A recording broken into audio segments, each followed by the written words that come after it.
Now, the Chancellor of the Kwame Nkrumah University of Science and Technology, the Asante Otumfuo, said Tutu II has summoned the Vice Chancellor, Professor Kwabena Obiri-Danso, the students' leadership and other relevant stakeholders to a meeting on Thursday on the way forward.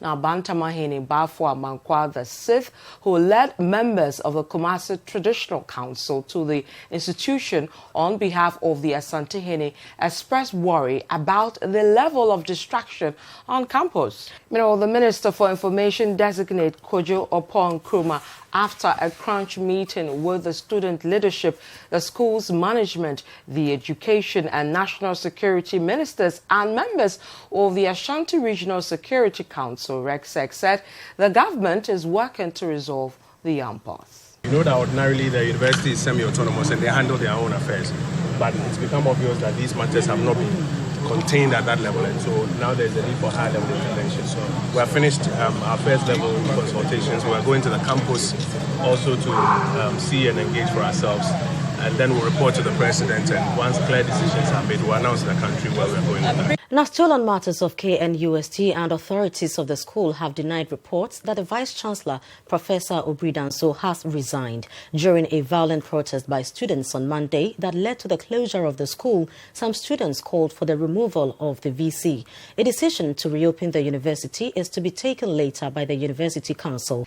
We'll move away from that story, and the National Media Commission is sounding the alarm bell over a draft policy on the digital terrestrial television platform, saying it threatens the constitutional foundation of independence and freedom of the media.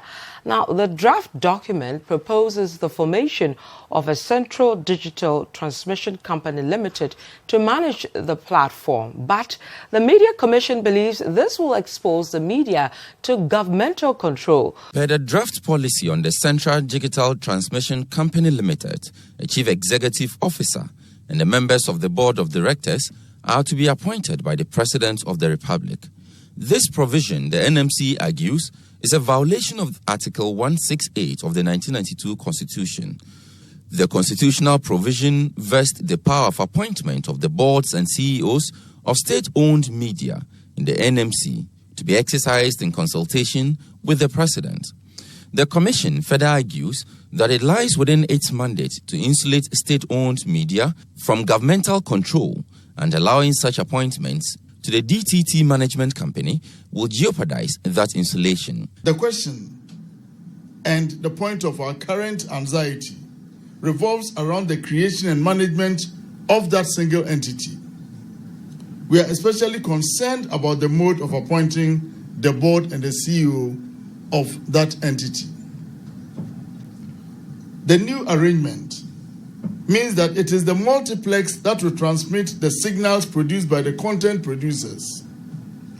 The question is that multiplex just a common carrier or a media entity?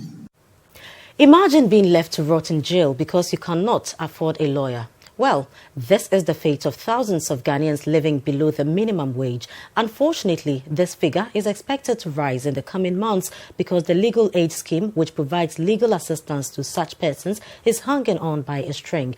Ne Ama explores the implications. Outside the office of the legal aid scheme, these people wait to apply for help. They have come from across the city with all manner of cases, but cannot afford legal representation. The scheme will offer them legal advisory services, alternative dispute resolution services, and legal representation in all criminal and civil matters. However, the scheme is also suffering. Its biggest woe is space. Currently, it occupies a section of the ground floor of the Council for Law Reporting building. It affords it only 7 rooms to operate both the head office and the regional office. Now, the 2018 Youth Olympic held in Argentina has come to an end with Team Ghana failing to pick up a single medal. With just 2 years to the Tokyo 2020 Olympics, we examine what plans have been put in place by authorities to ensure that this worrying trend of no medal comes to an end. Team Ghana's participation at the Rio 2016 Olympics was heralded the Personal Best Olympics. It was supposed to be the competition that would offer the country's budding talents the opportunity to field the competition in readiness to take over the world in Tokyo 2020. Sports ministers, both past and present, bought into the mantra, Operation Win Medals in 2020. But 2 years after Rio 2016 and 2 years to Tokyo 2020, officials have not put their money where their mouth is. The infrastructural support for athletes is virtually non-existent. The Elwak Stadium, the only national facility to feature tartan running tracks in Accra, is in a sorry state. The old tracks, tired from the overuse, have now begun to peel off.